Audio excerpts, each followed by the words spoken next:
And welcome back to American Agenda. Alexandria Ocasio-Cortez maskless tour of Florida continued over the weekend. Bob, check this out. Okay. Yeah, there she is. There she is. New York Congresswoman, not in New York, but partnering with actor Billy Porter at a packed gay bar in Florida. A staunch supporter of masks and vaccine mandates and a critic of Governor DeSantis, but AOC's Florida trip first came under fire after she was seen out without a mask.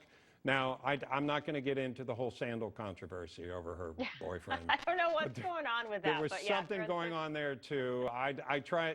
I'm not a gossip type of person, so I don't spend a lot of time on that, but there's something stirred up on that, too. Yeah, a lot of people are talking on Twitter. Let's bring back our panel, Carl DeMaio and Donna Jackson, to discuss. Donna, I'll start with you. I mean, we've heard AOC blast Governor DeSantis, talk about Florida, and then, you know, look, she's sitting at a table, right? So I understand you don't have to wear a mask when you're sitting at a table, but let's take into consideration the other event she was at. She was hugging people, she was out and about, not wearing a mask.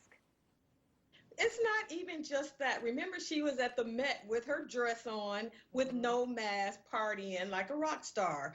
You know, none of these mandates that they keep pushing is about keeping people safe. It's about creating fear. It's about telling people how they can live their lives. It's about trying to make sure that you have enough crisis and enough fear so that your party can win in the next election cycle. They care nothing about the individuals. So I'm not surprised at her behavior right now because she doesn't believe any of this narrative that she's pushing. Yeah, Carl, I don't know if she's just taking a trip down there because if you live in New York City at a certain age, you legally must move to Florida. Well, the question is, why is she in Florida? There's a couple theories. Yeah. Number one, obviously, she was escaping the vaccine and mask mandates. Number two, maybe she was trying to escape the high cost of living, the high taxes, the stifling regulations and mandates. Or maybe number three, she was afraid for her life because the crime in New York has been skyrocketing and it's not a safe place to reside anymore. Maybe she was checking out new schools down in Florida for future family planning needs because she knows the schools in New York are failing as well. I mean, why is she in Florida? Because it is a thriving, prosperous, free state. And these Democrats like to sit there and say that socialism is so perfect and so wonderful, but where do they go to recreate and to have a little fun? They go to the red state.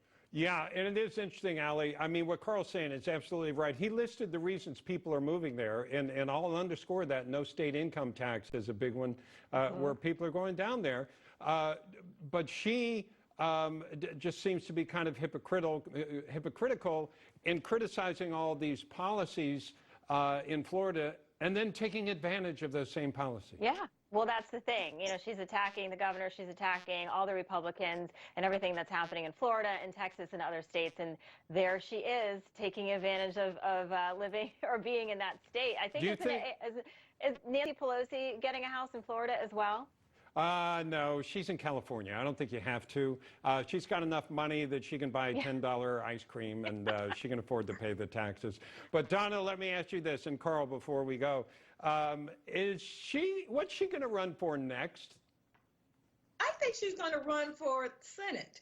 I think that she's trying to push her popularity, push enough narrative so that she can run the Senate. They have this socialist agenda that they're dying to get through, and she thinks that Schumer doesn't have the backbone. So she's definitely vying for his spot, and that's the reason why Democrats are so afraid. I almost forgot to get this in. AOC suggested Republicans are only mad because they can't date her. She tweeted, "It's starting to get old, ignoring the very obvious, strange, and deranged sexual frustrations that underpin the Republican fixation on me, women, and LGBTQ people in general." Carl, your response? Look, you know, again, this is just her being caught as a hypocrite, a double standard for a politician who wants everyone else to live as she prescribes, doesn't want those same rules to apply to herself. But I will tell you, she's just trying to use that to basically distract, and it's foul. It's completely unprofessional.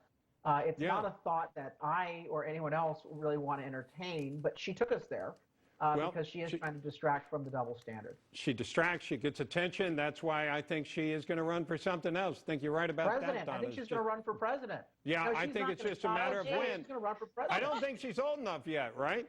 Donna Jackson. But potentially, maybe she'll say she'll be the vice president. And but Carl DeMaio, thank you very much. We'll be back right after this.